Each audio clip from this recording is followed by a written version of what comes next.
అంటే దాన్ని అగ్నిలో వేసి దానికి మెరుగుపరచాలి. అప్పుడే ప్రభది అగ్ని బంగారము దేవుని యొక్క కృప దయ కనికరి చేత ఈ విధమైనటువంటి ప్రణాళిక చేత ఆ బంగారము విలువైనదిగా ఉంటుంది. అదేవిధంగా ప్రభా నువ్వు అంటున్నావు ప్రభా ఆ బంగారం కంటే కూడా విలువైంది నీ యొక్క విశ్వాసమునైనా ఈ లోక విశ్వాసము దేవుని యొక్క విశ్వాసము.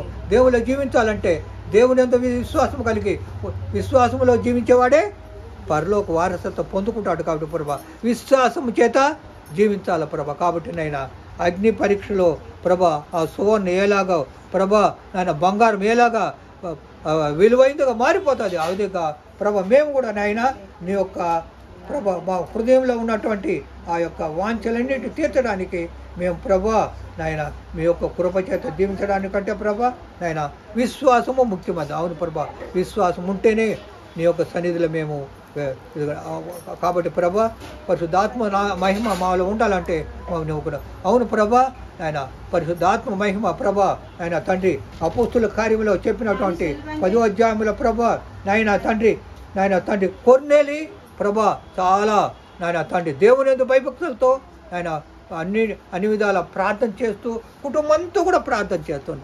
ఆయన కూడా ప్రభా దేవుని యందు భయభక్తులతో ఉండి ప్రభా నన్ను ఎడతెగక ప్రార్థన చేసినాడు. అంతేకాకుండా ధర్మకార్యాలు చేసినాడంట ప్రభా. అవును ప్రభా నాయన తండ్రి ఆ కొర్నేలి ప్రభా ఆ ధర్మకార్యాలు చేసినాడు. కుటుంబంతో కూడా దేవుని సన్నిధిలో ఉండింది.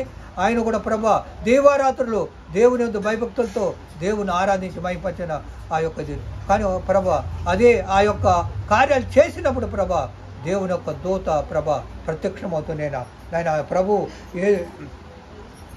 ఆయన నీ ప్రార్థనలో దీని ధర్మకార్యాలు దేవుని సన్నిధికి వచ్చింది కాబట్టి దేవుడు అక్కడ ఆయన్ని ఆశీర్వదిస్తున్నాడు, బలపరుస్తున్నాడు. కాబట్టి మనం కూడా దేవుని సన్నిధిలో ఎప్పుడైతే ప్రార్థన చేస్తామో దేవుని సన్నిధిలో ఎప్పుడైతే ఆరాధిస్తామో దేవుని మహిమలు ఎప్పుడు నువ్వు పొందుకుంటావో అప్పుడు నీకు దేవుని యొక్క కృప నింపబడి దేవుడు నీతో మాట్లాడతాడు. దేవుని సన్నిధికి వస్తుంది. ఎట్లా నాయన ఆ కొన్నేళ్ళకి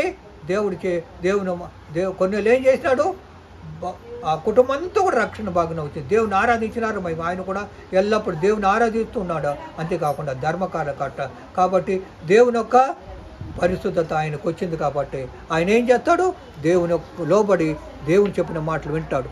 దేవుని చెప్పిన మాటలు విని పేతురును పిలుచుకోమంటాడు, పిలిచి మాటలు వినమంటాడు. పేతురుని పిలుచుకొని మాటలు విన్నప్పుడు అక్కడ పేతురు చెప్పిన మాటలకు అక్కడ పరిశుద్ధాత్మ దిగింది అన్నమాట. పరిశుద్ధాత్మ దిగినప్పుడు అక్కడ దేవుని బిడ్డలు ఉన్నారు, అన్యులు కూడా ఉన్నారు. అన్యులు కూడా పరిశుద్ధాత్మ వారం పొత్తుకొని వాళ్ళు అన్ని భాషలో మాట్లాడారంట. ఆ విధంగా ప్రభా నువ్వు నేను దేవుని సన్నిధిలో ఒక పనిముట్టుగా వాడబడినప్పుడు నీలో జీవం లేకపోవచ్చు, నువ్వు ఆత్మ లేకపోవచ్చు. దేవుని సన్నిధిలో నువ్వు ఒక పనిముట్టుగా లేకపోయినప్పుడు కూడా దేవుని సన్నిధిలో నువ్వు ఒక ఆరాధించి గణపరిచినప్పుడు నీలో పరిశుద్ధాత్మ దిగుతుంది. నీ పరిశుద్ధాత్మ దిగిన తర్వాత దేవుడు నిన్ను దీవిస్తాడు, ఆశీర్వదించి బలపరిచి స్థిరపడతాడు. కాబట్టి మనము ఆ యొక్క కొన్నేళ్ళలాగా మనం కూడా ఏం చేయాలా దేవుని యందు భయభక్తులతో ఉండాలా, దేవుని ఒక వాక్యం విని దేవుని ప్రార్థనలో ఉండాలా. అంతేకాకుండా కుటుంబంతో కూడా దేవుని సన్నిధిలో ఉండి ఆరాధించాలమైపోవాలి.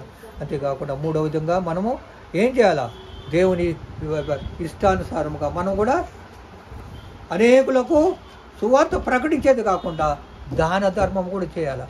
తన వాళ్ళతో ప్రేమించాలి. కాబట్టి దేవుడు చెప్పిన మాటను బట్టి పూర్ణాత్మతో పూర్ణ విశ్వాసంతో పూర్ణ బలముతో మనం ఏం చేయాలా దేవుని ఆరాధించి మైపరిచినప్పుడు దేవుడు మనముతో. అంతేకాకుండా తన్ను వాళ్ళతో ప్రేమించాలి. కాబట్టి మనం కూడా అందరూ సువార్త ప్రకటించేది కాకుండా దేవుని సన్నిధిలో మనం ఇతరుల కొరకై మనం ఏం చేయాలా మనము దేవుని యొక్క సన్నిధిలో మనం దేవుని యొక్క వాక్య విత్తి దేవుని కృప చేత నింపడి దాన ధర్మాలు చేసి మన అనేకులు దేవుని సన్నిధి తీసుకుని వస్తేనే దేవుడు నిన్ను నన్ను దీవించి ఆశీర్వాదపడతాడు. కాబట్టి ఈ మాటను దేవుడు మన హృదయంలో భద్రపరిచి మనం ఎల్లప్పుడూ దేవుని సన్నిధిలో ప్రార్థనా పూర్వకులాగా అపోస్తులైన పౌలు చెప్పినట్టుగా మనం కూడా ప్రభా నేను తండ్రి దేవుని యొక్క సన్నిధిలో ఒక పనిముట్టుగా వాడబడాలి.